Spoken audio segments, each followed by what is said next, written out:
Welcome to Nintendo Bytes, our recap of the last 7 days of Nintendo. After Nintendo's financial briefing, the company highlighted 3DS games that have topped 1 million units so far. The console is going from strength to strength, with a growing number of new players and popular software released on the handheld this year. Amongst these games are a handful of million sellers, including the massively popular Animal Crossing New Leaf, which has now topped 6 million globally. The next best title was Luigi's Mansion Dark Moon, with 3.13 million units sold to date, Mario and Luigi Dream Team tallying up 1.37 million, and Donkey Kong Country Returns 3D at 1.9 million. Tomodachi Collection New Life, which is still Japan only, has raked in 1.63 million units to date. The sales figures include hardware bundles and download or eShop versions alongside the traditional retail sales. A new range of shows for the coming months will be streamed on the Nintendo Video app, including Zelda and Pikmin. From the 1st of November through to the early months of next year, 5 new shows will be available to watch on the service, expanding the range of different content fans can enjoy on the 3DS. The Legend of Zelda The Misadventures of Link takes short morsels of fun from the Wind Waker HD and features Link in a new and hysterical light.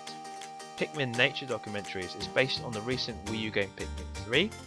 Bravest Warriors is a new show penned by the chap behind Adventure Time. Wild Hearts Riku is by the same creator as Meet or Die.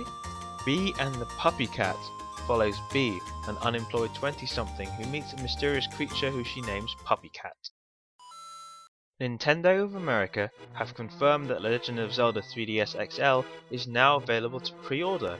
The pack had previously been confirmed for Europe and will now be heading to the US too on November 22nd, as confirmed by series producer Eiji Onuma in a video posted earlier this week. Capcom's latest financial report has highlighted a new milestone for the Blue Bomber: over 30 million units of Mega Man sold worldwide. Mega Man, which was originally launched in 1987, has seen over 130 titles being produced, both new, spin-off and remakes, making the series one of the biggest in the world of video games to date.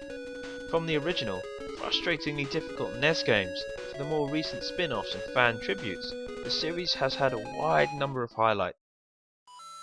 The next Pikachu game that is being worked on features the adorable electric mouse as a partner in a new detective series. This week, the new Pokemon concept was revealed during a broadcast on Japanese TV channel NHK, as Pokemon Company CEO Tezuka Ishihara highlighted how there will be a rare Pikachu as an enemy in this game. There will also be a talking Pikachu, plus one that's controlled using motion capture and facial recognition. It's still in its early stages of development and is expected to be released in 2015. An interview with Animal Crossing producer and series creator Katsuya Eguchi teases the future of the series. Whilst the legion of Animal Crossing fans are currently enjoying daily life in the 3DS version of the game, this series is far from over. The development staff at Nintendo are pondering just how to take the Animal Crossing series even further, but need to finalize hardware. Speaking to Edge, Eguchi was asked if the team would simply expand the Animal Crossing template or make bigger changes, to which he replied, "Nintendo have already started thinking about what to do next. However, there is no concrete decision yet, as the team needs to decide on the hardware to develop the new game for. Once the platform decision is made, we can start thinking of elements of Animal Crossing and how we can realize them on the hardware," he said. The latest Iwata Asks session looks into how Nintendo, with help from Namco Bandai, developed the new Wii U Sports Club. The upcoming game will be divided into separate sports downloads on their eShop, including tennis, golf, bowling, baseball and boxing. This time round the game will be supervised by Nintendo, with Namco Bandai acting as developer, a collaborative effort. The main aim this time round was to be able to produce online tennis, something that was far harder than bowling or golf, given up to 4 players would be playing at one time. Thanks to suggestions from a communications programmer at Namco Bandai Studio, the group were able to include support for online tennis in the game. Also, Nintendo didn't want to flood Miiverse with comments from players winning all the time. as it may put off newcomers, so opted to include what's known as regional clubs. Even those who aren't playing too well can help build up stats for the clubs, like total pins knocked down in bowling for example. The game also incorporates pre-written comments from players, for example, "Congrats on the strike," that can come from other members in the club. Lead composer for Super Mario 3D World, Masahito Yokota, has confirmed that a portion of the game has live tracks. Super Mario Galaxy was praised by a large number of fans and critics alike for its exquisite orchestral soundtrack that was performed by real instruments, but games like New Super Mario Bros. U have opted for a more traditional MIDI sound. For the forthcoming 3D platforming game Super Mario 3D World, fans will be pleased to know that there are naturally a lot of tracks performed live, said Yokota in an interview last week. "We're arranging the music with a big band feel, taking advantage of a full horn section with trumpets and saxophones." The latest snap for Super Smash Bros. For Wii U injects a little man action into the mix. The Wii Fit Trainer, announced during E3 for the forthcoming games, had been announced in female form until now, sleek, strong and elegant. Her male counterpart, also a trainer in the popular fitness games, was shown in a screenshot posted on Miiverse earlier this week. It's not known how the male trainer will feature in the game, but it is likely that he'll be either a costume change or a possible assist trophy.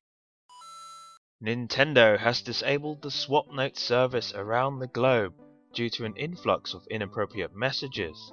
The service, which allows Nintendo 3DS and 2DS players to exchange drawing, text and photos, does require a friend code to work. However, Nintendo isn't happy with some of the content being shared.